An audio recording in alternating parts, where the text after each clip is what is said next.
ಓಂ ಶ್ರೀ ಗುರುಭ್ಯೋ ನಮಃ. ಓಂ ನಮೋ ಕಾಳಿಕಾಯೇ ನಮಃ. ವೀಕ್ಷಕರಿಗೆಲ್ಲ ಶ್ರೀ ಅಂಬಾ ಭವಾನಿ ಜ್ಯೋತಿಷ್ಯಂ ಚಾನಲ್ಗೆ ಆತ್ಮೀಯವಾದಂತಹ ಸ್ವಾಗತ. 2026 ಫೆಬ್ರವರಿ 15ರ ನಂತರ ಮೀನರಾಶಿಯವರ ಫಲಗಳು ಹೇಗಿವೆ ಎಂಬುದನ್ನು ಇಂದಿನ ಈ ಸಂಚಿಕೆಯಲ್ಲಿ ತಿಳಿದುಕೊಳ್ಳೋಣ. ಮುಖ್ಯವಾಗಿ ಈ ಸಂಚಿಕೆಯಲ್ಲಿ ಮೀನರಾಶಿಯವರ ಉದ್ಯೋಗ, ವ್ಯಾಪಾರ, ಆರೋಗ್ಯ, ಆರ್ಥಿಕ ಸ್ಥಿತಿ ಮತ್ತು ಕುಟುಂಬ ವಿಚಾರಗಳನ್ನು ತಿಳಿದುಕೊಳ್ಳೋಣ.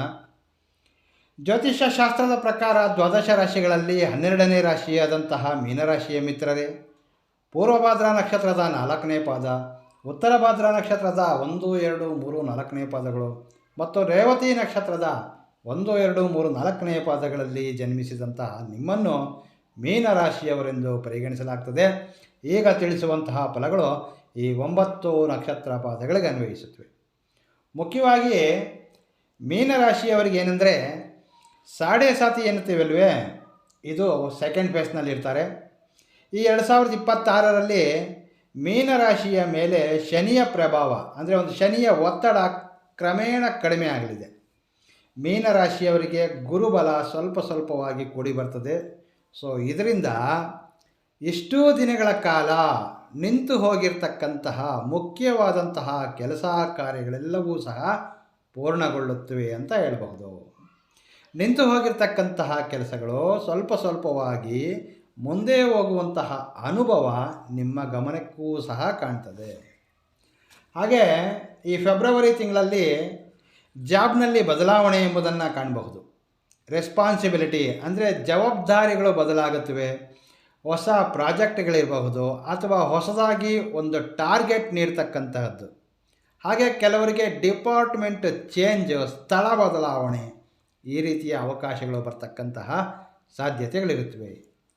ಇನ್ನು ಮುಖ್ಯವಾಗಿ ನಿರುದ್ಯೋಗಿಗಳು, ಮೀನರಾಶಿಯ ನಿರುದ್ಯೋಗಿಗಳಿಗೆ ಈ ಸಮಯ ಅಂದರೆ ಯಾರು ಉದ್ಯೋಗ ಪ್ರಯತ್ನದಲ್ಲಿರ್ತಾರೆ, ಯಾರು ಉದ್ಯೋಗ ಹುಡುಕಾಟದಲ್ಲಿದ್ದೀರಿ, ಈ ಅಪ್ಲಿಕೇಶನ್ಸು, ಇಂಟರ್ವ್ಯೂಸು ಅಥವಾ ರೆಫರೆನ್ಸ್ನ ಮುಖಾಂತರ ಮತ್ತೆ ಉದ್ಯೋಗ ಅವಕಾಶಗಳು ಕೂಡಿ ಬರ್ತಕ್ಕಂತಹ ಅವಕಾಶಗಳು ಬಲವಾಗಿವೆ. ಈ ಹಿಂದೆ ನೀವು ಪಟ್ಟಂತಹ ಪ್ರಯತ್ನಗಳಿರಬಹುದು, ನಿಮ್ಮ ಒಂದು ಎಫರ್ಟ್ಸು ಎಂದಿಗೂ ವ್ಯರ್ಥವಾಗೋದಿಲ್ಲ. ಹಾಗಾಗಿ ಎಂದಿಗೂ ಸಹ ನಾವು ಪ್ರಯತ್ನವನ್ನು ಕೈ ಬಿಡಬಾರ್ದು, ಪ್ರಯತ್ನಿಸುತ್ತಲೇ ಇರಬೇಕು. ನಿಮ್ಮ ಉದ್ಯೋಗ ನಿಮಗೆ ಈ ಫೆಬ್ರವರಿ 15ರ ನಂತರ ಉದ್ಯೋಗ ಪಡೆಯುವಂತಹ ಅವಕಾಶಗಳು ಬಹಳಷ್ಟು ಬಲವಾಗಿವೆ ಅಂತ ಹೇಳ್ಬೋದು. ಇನ್ನು ವ್ಯಾಪಾರ ಮಾಡ್ತಕ್ಕಂಥವ್ರಿಗೆ ಹೊಸ ಪ್ರಾಜೆಕ್ಟ್ಸು, ಹೊಸ ಡೀಲ್ಸು, ಹಾಗೆ ಹೊಸ ವ್ಯಕ್ತಿಗಳ ಪರಿಚಯ, ಇವುಗಳಿಂದ ವ್ಯಾಪಾರದಲ್ಲಿ ಸಕ್ಸಸ್ಸನ್ನು ಕಾಣಬಹುದು.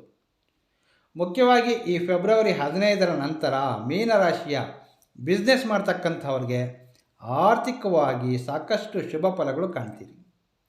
ಈ ಫೆಬ್ರವರಿ ತಿಂಗಳು ಖರ್ಚುಗಳನ್ನು ನೋಡೋದಾದರೆ ಸಂಪಾದನೆ ಇರ್ತದೆ, ಆದರೆ ಖರ್ಚುಗಳು ಸಹ ಕಾಣಬಹುದು.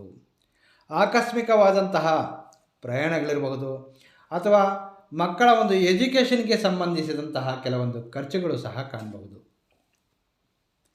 ಇನ್ನು ಲವ್ ರಿಲೇಷನ್, ಪ್ರೀತಿ ಪ್ರೇಮ ವಿಚಾರವನ್ನು ಗಮನಿಸೋದಾದರೆ ಫೆಬ್ರವರಿ 15ರ ನಂತರ ನಿಮ್ಮ ಪಾರ್ಟ್ನರ್ ನಿಮ್ಮ ಪ್ರತಿ ಅಭಿಪ್ರಾಯಗಳನ್ನು ಸಹ ಗೌರವಿಸುತ್ತಾರೆ. ನಿಮ್ಮ ಯಾವುದೇ ನಿರ್ಣಯಗಳಿಗೆ ಅವರ ಒಪ್ಪಿಗೆ ದೊರೆಯುತ್ತದೆ.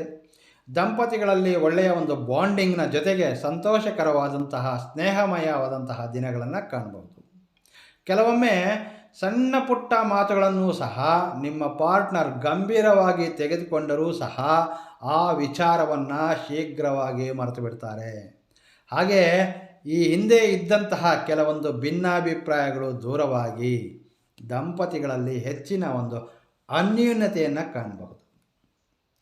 ಹಾಗೆ ಮೀನರಾಶಿಯವರ ಆರೋಗ್ಯ ವಿಚಾರ ಗಮನಿಸೋದಾದರೆ ಫೆಬ್ರವರಿ 15ರ ನಂತರ, ಅದರಲ್ಲೂ ಸೀನಿಯರ್ ಸಿಟಿಸನ್ಸ್ 60+ ಇರತಕ್ಕಂತಹ ಹಿರಿಯರಿಗೆ ಕೆಲವೊಮ್ಮೆ ಮಾನಸಿಕ ಒತ್ತಡಗಳು, ಹಾಗೆ ಜೀರ್ಣ ಸಂಬಂಧ, ಅಜೀರ್ಣ ಮತ್ತು ಗ್ಯಾಸ್ಟ್ರಿಕ್ ಸಂಬಂಧ ಸಮಸ್ಯೆಗಳು ಕಾಡ್ತಕ್ಕಂತಹ ಸಾಧ್ಯತೆಗಳಿರುತ್ತವೆ.